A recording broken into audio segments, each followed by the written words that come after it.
Hi, welcome to 2 Degree Talk, a Fitsol podcast on sustainability and climate action. I am your host, Anand Pathak, CEO and founder of Fitsol. With me is today a very renowned figure in logistics and emission space, Mr. Christoph Wolff, who is CEO of Smart Freight Center, a non-for-profit organization which is trying to solve freight emission calculation at the global level. He has almost decades of experience in the field of logistics and mobility. Prior to this, he was at World Economic Forum, European Climate Action, and also before that, he was senior partner at McKinsey & Company. So with him, he brings decades of experience in the space of logistics and mobility. So today, we will try in this podcast to learn about where the globe is moving towards emissions in logistics, what role the Smart Freight Center plays in the same, and about his experience, how he's seeing the world from his lens and his experience, how it has changed in last few years or last few decades.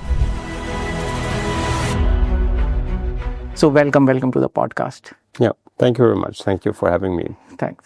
So just to start with, generally we'll start with a kind of a questions which is not related to this. But having said that, in the last few days kind of things, any new interesting thing that you have learned about logistics emissions while you are traveling here and there? Yeah. So in the last couple of weeks, actually, I had the pleasure to be in India. So I've started my new year actually here, not far from here in Area City, and on a conference together with our friends from UC Davis. And then I came back January 25th. So we are very much committed to India. So I've been personally working in India for 25 years and more, once seconded to the Indian Railways. And so we look at logistics decarbonization from many lenses. And as you asked me about interesting conversation lately, so one of the lenses that I get actually very excited about is to how the transition to electric vehicles. So we work a lot about deployment of electric vehicles as a way to reduce carbon footprint, how that also can support social transition. So the connection between climate action, sustainability and social transition. And so actually we work with a company not far from here in Gurgaon called Moving. They are focused on EV, last mile delivery. And we have done research and we find that actually electric vehicle drivers that hook to the platform and that actually are work on EVs can actually make more money for themselves and for the family because it's a much more structured sector. And the more they run the EV, the more economic it gets for them. So they make even more money. Yes. Because the operational cost actually per kilometer or per mile get lower the more they travel. And they like that a lot. And so that's why they appreciate a lot to moving forward. And it creates good things for their family. So families like that as well. And I find that pretty exciting. Yes. So actually we, as a Fitsol also does a lot of this EV, and we think definitely that's the future. And whatever you are telling is definitely there is a predictable income. That's the first thing. And the second thing that most of these drivers lacks is that's generally line haul drivers. They don't come back to their family for weeks, 10 days, something like this. At least right now, you can say EV has small distance requirement. So generally they come back to the family on a daily basis.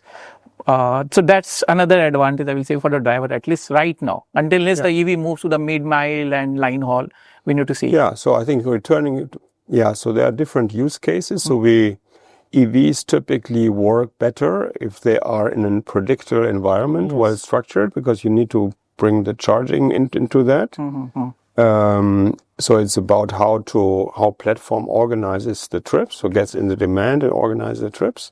But they see the vehicle actually makes more money. So the more they go, and on ICE vehicles, it's not the same. So on ICE vehicles, actually, the more they go, your costs actually become more, and in EV it's less. Yeah. So don't say that. My customer will start asking me more cost cutting. No. You should. Your customer should challenge you. Yeah. So I think that's the whole idea about your business. Yeah. Customers should. No, definitely. So we also tell our customer there's a cost saving when you move to EV longer term, because there is definitely the capex is high, but so that's possible. So we also say this. And if you we're working on these lease to own structures. Yeah. So that so instead of actually having like a vehicle which is like already has like four hands, so also get some beneficial lending. Yeah. So that supports EV. So better basically lease arrangements and with some ownership, with an opportunity to become owners, and then that can also, the vehicle can serve as a collateral for family purchases and capital expenditures. Yes. So this is nice actually many catch two birds with one stone. Yes. So besides, this is generally icebreaker question, that's why. So beside logistics and scope 3 emissions, anything else that keeps you busy these days? Well, I mean, professionally speaking, I mean, there's obviously many private things one can talk about. But professionally speaking, so a scope 3 measurement is one of the motivators for, at least for larger corporates, to become active, because they have made a commitment to reduce carbon footprint in their supply chains. Supply chains is where the scope emissions happen. Basic scope emissions is in your contracted services. Yeah. So the whole decarbonization journey has to do a lot with the customers, the cargo owners. So if the cargo owners give the push and say we take responsibility, would like to reduce that, then things will happen. And they can talk to the operators and say, okay, what are the options? And operators, and in order to set the options in motion, you need to measure the impact, because without calculating and measurement, nothing is going to happen, So nothing is going to happen. This is where like companies like Fitsol come in, So we think this is Fitsol has an important contribution, but that's important. So that's a baseline, So we worked on many ways and mitigations and effects of that in society and macroeconomics and in many countries. But at the bottom, at the foundational level, it's the customers wanting to do something. Yes, definitely. And I have seen that, at least from my perspective, last few years in India, at least Indian customers, they have started working towards this very aggressively. Yeah. Now, just moving back a little bit towards your, you can say, life, career. It has been a long journey, definitely. But I know that you were into the freight and logistics at the start of your career, but then you moved into climate action side of the same. Yeah. So is it like, was the transition natural, or because you wanted to do something in this space, that's why you moved towards this climate action in logistics and different elements? Yeah. Let's put it this way. So I'm by training, I'm a chemical engineer. Okay. Yeah. So, and I worked in consulting, as you mentioned. There I've already been focusing on logistics and infrastructure, but I was always interested in the interface between the energy sector, the power sector, and the transport sector. Okay. Because the more, all these sectors are growing together. So if you electrify transport, either directly by battery electric or indirectly via hydrogen, you create like a system transformation.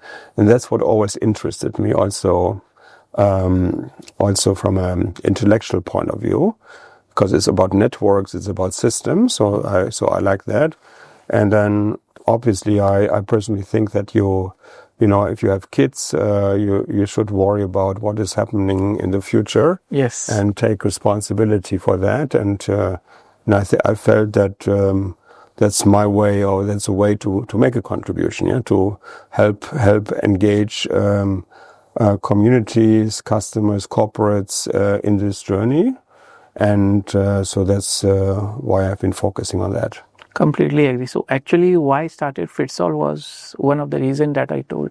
Primarily was after the birth of my daughter, around 7 years before, and AQI climate position of NCR Delhi is not great right now. Yeah. And definitely a lot of actions are being taken by different agencies. But at least I thought from our side, let's do something for the future, this generation. At least they should not blame ki. We have already. And obviously here air quality is a big topic in India. So I think among the 10 most polluted city from air quality, unfortunately, Delhi has a number of those. It's not all about transport. I mean, there's other issues as well. But, and I think the Indian government is doing a great job, for example, to electrify bus transportation, building public transport, the two-wheeler, three-wheeler segment. But it's very efficient to work on electric trucks because with electric trucks run a lot. And so with a relatively small number in proportion of the overall fleet, on the ground, truck vehicles on the ground, you achieve like 30 to 40% of all emissions. Yes. And that is also directly correlated to pollution by NOx, SOx, PM 2.5, etc. So you catch two birds with one stone. It's a real co-benefit. So that's why I think, especially in India, it's important. And I'm actually very pleased to see that at a government level, this has become a focused effort. So actually, there has been some great announcement by the government also. By year 2050, we want to be net zero in transportation sector at least. And maybe we'll achieve it early because a lot of parties like you and definitely OEMs, they are coming with options right now. I understand. I've been here long enough to understand that 2047 is actually an important day. Yeah, 100 year. So you have to go to 2047. 2047 is actually the target here. Yes. So you have been working in this sector, or you can say in this department for last few decades. Any change in momentum that surprises you, positive or negative, of last few months or last few years that you see, yes, it's doing good or not doing good? Yeah, so logistics has always been a sector in which people have worked on efficiency in many ways. So they worked on the vehicle efficiency as such. So basically the vehicles are getting more fuel efficient, and with new technology plays a big role. Obviously, it's all technology driven. So then the transport efficiency, which basically means how much in order to move loads, from A to B. So what is the cost for that, or how many vehicle capacity do you need for that? That's a question of like the empty traveling or dead hailing, etc. And a lot of that has to be done with also IT, and so it's a lot of IT happening there. And this is actually step by step. We probably even see. I mean, as an AI summit here, and we work actually also on AI deployment. We have an innovation vertical within Smart Freight Center where we work with actually investors on discovering new business formats in logistics. So that's a big thing. And so that has been happening. Now, when it comes to sustainability, that goes a bit in waves, in a very natural way. So there were when there was a Paris Climate Agreement, 2015, and then the 2 years after. So there was a a peak of global optimism. Yes. So now after that we've had COVID. Then we have had now changes in administration in places, and geopolitics heating up. That means decision makers get focused, public and private get focused on other places, and now it's not about it's much less about sustainability. Even, I mean, the climate problem hasn't been solved yet. So the underlying problem is still there, but in the top of mind of many parties is now economics, efficiency, etc. The good thing is if you, at least on the road freight side, technologies have matured in a way that they also create economic value. And if you want to get engagement now, you have to actually go via economic value and much less by sustainability, even though those of us or those in the space who are committed to that, and should be committed, we should all be committed to that, have that in front of mind. Yeah, but it's, in these days, very few people are willing to pay a green premium so you have to find ways to how to make the sustainability transition economically viable. Yeah, completely agree. And that's where we have at least coined one term here at Fitsol, TCO square. So total carbon optimization and total cost optimization. And it goes hand in hand only in that case. So it should be economically viable. So TCO square. So we are telling that. Yeah. So now, so what I have been facing with the customer, so that's where you need your point of view. Most of the customers, when we go visit them, meet them, they start by asking, how can we reduce? What are the ways to reduce carbon emissions in logistics in different ways? And please implement that. So most of them start with target of reduction. But I think before that, starts with at least calculation. You know what is. So what's your point? So what is your experience according to? And why do you think it's very important to start measurement and then go to kind of reduction strategy? Yeah, I think the obvious point is if you don't measure, if you don't create a baseline, you don't know where you're going. Yeah. So you don't know if you have achieved progress or how you measure your target, and then everything is like speculation or hearsay. Yeah. So at some stage, I think it's a sign of the market maturing that people measure, and we need to standardize measurement. Otherwise, you compare apples and pears, and especially if this has a direct link to carbon reporting or to carbon credits. So then carbon footprint becomes a currency. Yeah, and if CFOs get interested, because they are.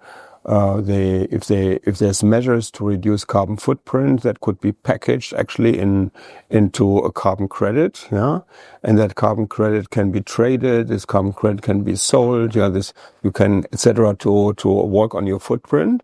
But then, you need to be audited. At the end of the day, then you do reporting, corporate reporting, annual reporting, and you have an asset base. You have carbon assets. Low carbon assets, and these need to be calculated in a standardized way. And Smart Freight Center was started in 2014 out of an European project of the EU Commission. Because at the time that was early days, there wasn't a methodology or kind of not a standardized methodology. Everybody was doing something, and then this so-called GLEC framework was established. It connected right away with what the Americans did in Smart Way. And with there were some other systems, local systems, but eventually they got all kind of globally standardized between different countries, and this is where the GLEC framework then turned into the ISO standard, ISO 14083, which is a methodology to calculate carbon footprint. And then there's basically, as this becomes commonplace, you need instruments, tools, like the ones of yourself, but there's a whole marketplace, so it's a competitive marketplace. And our role has begun to basically say, do these tools reflect, because, these IT tools, you have to kind of look inside and see what's happening there. And is that in line with these standards? Because otherwise they spit out values and you don't know what it is, and this, so companies, big corporates are very keen when they get audited that, they are sure that this follows the standards. And we have been engaging a lot about it, and we continue to do so. We have worked on this emission accounting in India, with Terry, with the There's also the IIM Bangalore, yeah. So there are different academic institutions that have their own tools and they work on this. But it's a huge space. Right? Globally, it's like a multi-billion market, to do that. And we are currently working in India to make sure that this gets not only standardized but also institutionalized. Yeah, so that there's a Bureau of Energy Efficiency and others are basically acknowledging as it's done in other countries. So in the EU, it's a Count EU emissions framework by DG Move. Yeah, so I think you need at some stage a public stakeholder that actually says this is what we want, and then there's a variety of commercial available solutions in line with that. Can be, and that's how we were built. Yeah, so this is why Smart Freight Center actually plays a very a special role in the global ecosystem. Is recognized by the Greenhouse Gas Protocol, many other parties, and so as a de facto standard for the global still private sector. And that's how we have evolved. Yes, no, definitely. Just to add to that point, I think regular measurement of anything, it also gives you motivation if you see the result is coming out. Instead of waiting for result after a year, if you can see result, for example, when we do weight management exercise, generally people ask us to measure what you eat, and even your daily weight measurement kind of thing. If there is a reduction, we feel motivated, okay, something is working out. Similar, I think, should work here also. If customer sees or whosoever is working on their carbon reduction, if there is any reduction in next 1 week, 10 days, whatever the effort they put, they feel motivated, they will put more effort. And that's why I think it's also really important. Indeed, so feedback loops, I mean, it's like if you want to lose weight, so you should need to weigh yourself, and there's a scale, you want to be sure that the scale works, so and then it's very natural, so you need to it provides positive feedback loops. It can actually also tell you there's corrective action. You can measure hotspots. You can actually there's a lot of AI things, so you can basically calculate that. It's more difficult in the road freight sector. So we do this in aviation and in maritime. In road freight, it's more difficult because there's a lot of small and medium enterprises. You have to explain to them. They say, okay, my job is to drive from A to B, and don't ask me anything about carbon emissions. Why should I do that? And then you have to, as a shipper or as a logistics platform, you have to say, oh, well, that's part of it. So then you have to educate, explain what they should be doing. For new trucks, you can read out the telematics, basically. So it's not so complicated. And before they had to, and that's obviously not sustainable. So again, there's technology, and then you can actually do lots of analysis. There's hotspots here. It connects with certain fuel types. There's not only electric. There's also like lower carbon fueled. So there's lots of things that you can do, but unless you measure it, you won't be able to see if it's successful or not. Yes, definitely. So generally, what does GLEC aligned means beyond compliance and certification?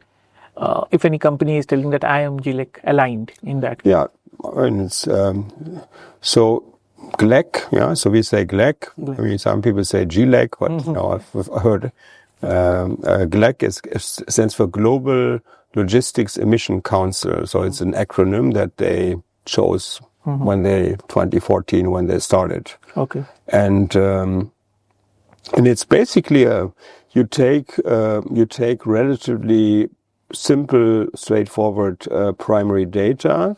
So you need to measure the distance, the weight of your goods, and then the fuel or the energy that you need in order to. So basically you need the fuel burn. So how many liters of gas did I use from A to B, or how much electric truck, how much energy did I use, and that gives you an energy efficiency, or and that's basically what this is tracking. So you need a connection. It becomes a bit more complicated then at some stage if you, for example, in road freight, I mean, if people go to a common gas station and they get a fuel, and then it's not so clear who has gotten how much fuel from that. Yeah, so you need to. At some stage it becomes more complicated in this network. So in maritime aviation, it's more straightforward. Yeah, you sit in a plane and it goes from A to B, and you fueled it, and then your cargo is like 10%. It's much easier. In road freight, it's more complicated. It's not only you can go from any point A to any point B. So it's more complicated, and we actually work also on these frameworks of market-based measures. Yeah, so where we want to attract more investments into solutions, and then you have to the ones that do that basically get equivalent carbon credits for that. Yeah, insets, as some people call it. And can put it on subtract it from their carbon footprint, independent from the fact if those fuels have been used on their own vehicles. Yeah, so because it's very hard to track that exactly, but then it becomes a little bit more complicated. But you need a solid emission accounting in order to make sure that there's no double counting. So it becomes a bit of an accounting exercise, and also IT again helps. And we're working on that as well, also on a global basis, because we want to support everything which helps the sector. Yeah. So correct. And to not lose sight of the ultimate goal. Completely agree. So once accounting is done, once you know what is your execution through framework, I think now comes the execution part. So what, according to you, are the different ways to execute in that emission reduction, at least for the logistic sector? And why do you think it's more important also to work on the ground instead of having vision or goal? What are the ways to execute it, and why it's very important in that case?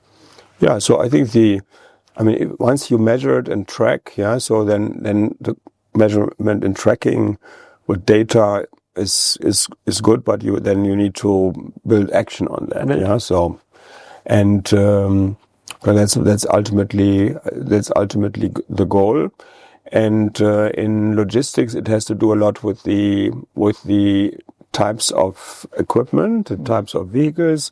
You already mentioned electric vehicles. I mean, maybe there's a niche role for hydrogen, even though that is diminishing as the battery economics have actually improved so much. There's transitory solutions. People use bio-LNG, biomethane, different biofuels.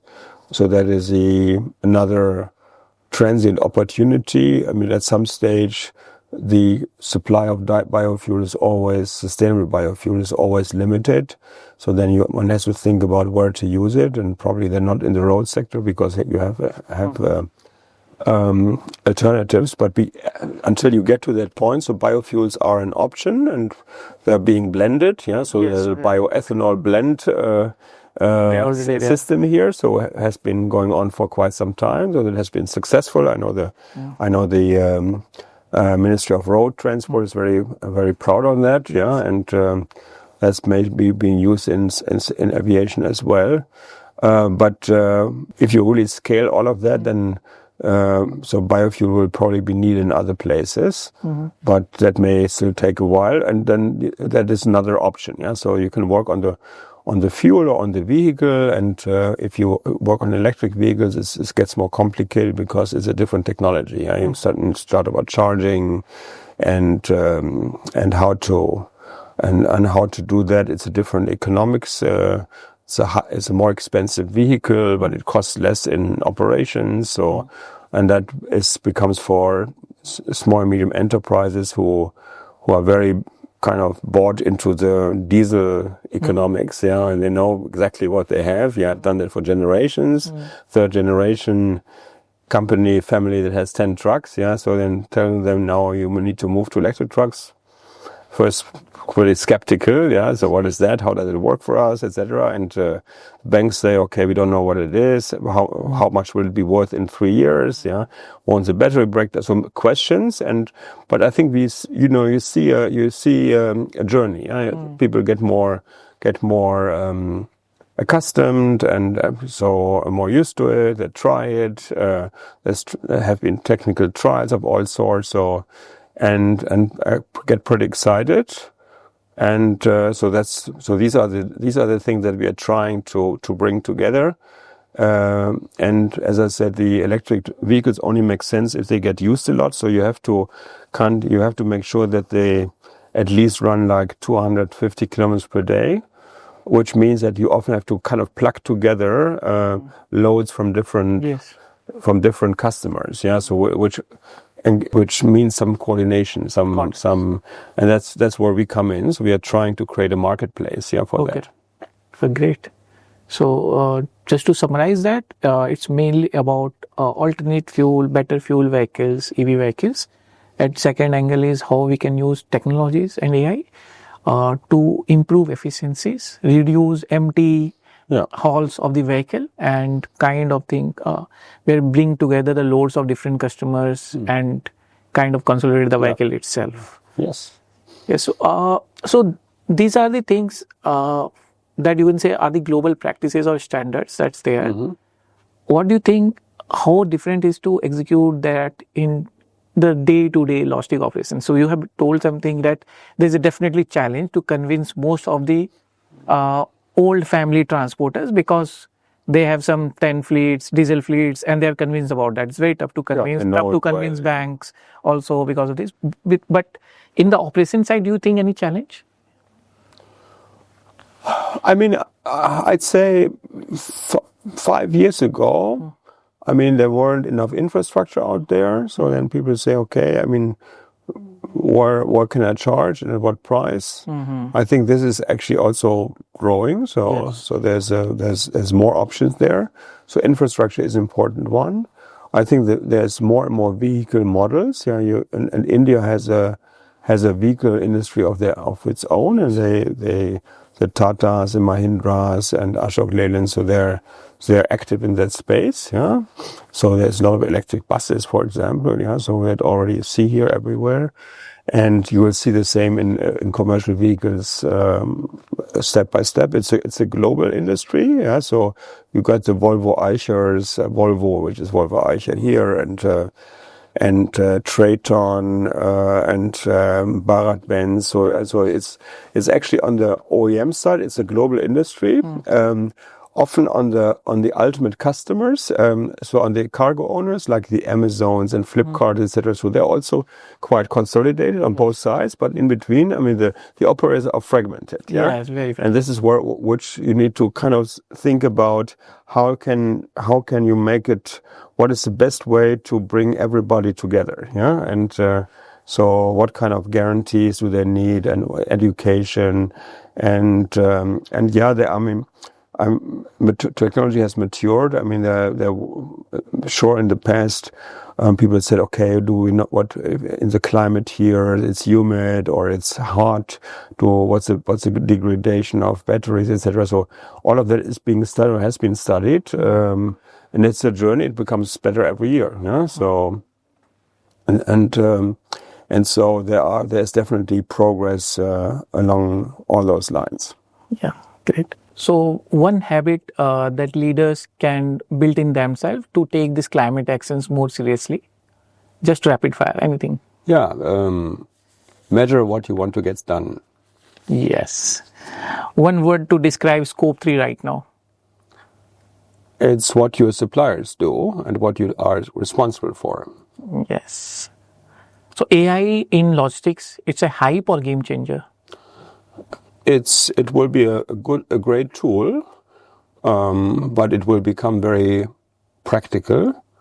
You can, for example, increase it very much will focus on increasing efficiency in capacity management, in systems management, because I think AI is much quicker than anybody else to put in together solutions. So I know AI, it's a hype today in many ways, but it will become practical. Definitely. Policy or industry, where you think real climate change happens faster? No, it's always, I mean, in order to make it happen, it will always need to be industry. Often industry is quicker than policymakers, or policymakers take time to first understand. But there are policies that are very important and very powerful. For example, in the West, you had these fuel efficiency regulations, which basically forces OEMs every 5 years for their whole fleet that they sell. So it's to become more efficient. Yeah, so that coordinates the industry. That only public authorities can do. So that kind of policy is actually important. Another important policy is road tolls. Yeah, so if you can for some time basically reduce the road tolls for electric vehicles or give them rights to access city centers because of the pollution, etc., that actually can help to ramp up earlier. Yes. So if you have to fix only one thing in logistic, what it should be? Yeah, so I mean, our journey is to go to sustainable low carbon solutions, and that's in on the land transport. It's going to be electrification. So we need to scale that. So it becomes commonplace today. I think in India it's like still low levels. Yeah, below share of sales is like 1% or 2% or getting there. So that needs to go to 10% and so on in the next 5 years. And so we need to see that happen. Yeah, thanks. That's all from our side today. It was quite an interesting conversation where we learned about the role of decarbonization in logistics, ways, how does the framework will help us in achieving that. So thank you once again. Yeah, no, thanks for having me. And I wish Fitsol plays an important role in all of that. Yeah, so I wish you good luck, and we are there to support and to work together. Thanks a lot.